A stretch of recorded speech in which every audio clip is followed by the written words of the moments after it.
บ่เสือดอกเอามาเบิ่งดูบ่มีหยังเอามาเบิ่งอุ๊ยอันนี้เป็นไผนี่หมูหมู่อหยังแซดกันจังซี่นี่เจ้านอกใจข่อยว่ะเอาไป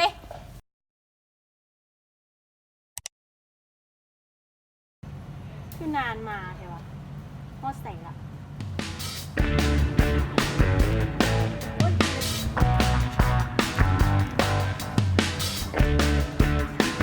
ค่าโดนบ่ก็โดนแล้วเนาะไปใส่มาค่าเฮ็ดบ่เทียนหน่อยนึงไปกินข้าวเปียก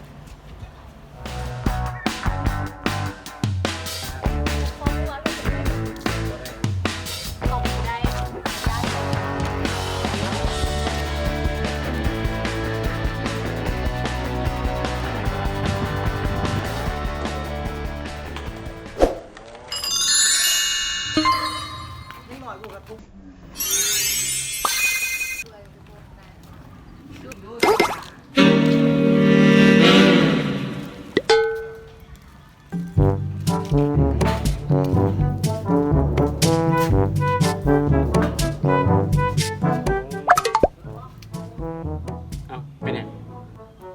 สิได้เป็นหยังบ่มีหยังก็ดีละเข้าห้องน้ำครับสำนีกับบ่ฮู้ว่าเครียด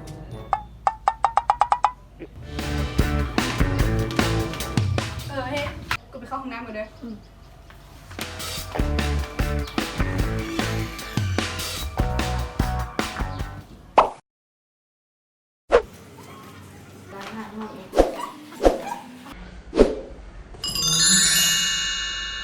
ขอโทษบ่เป็นหยัง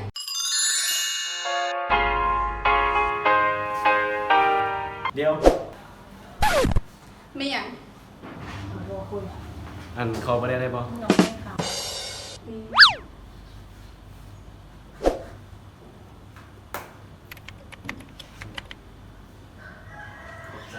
เดี๋ยว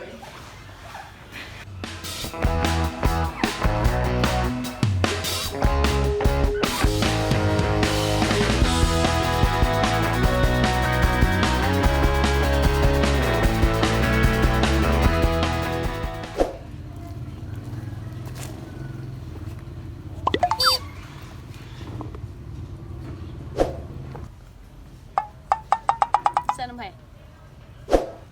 ใส่น้ำหมูบ่เสือดอกเอามาเบิ่งดูบ่มีหยังเอามาเบิ่งอุ๊ย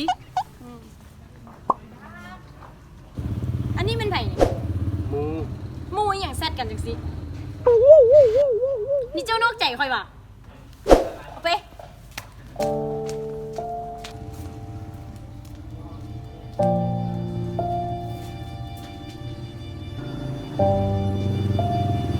เดี๋ยวค่อยไปง้อมันก็ได้กิน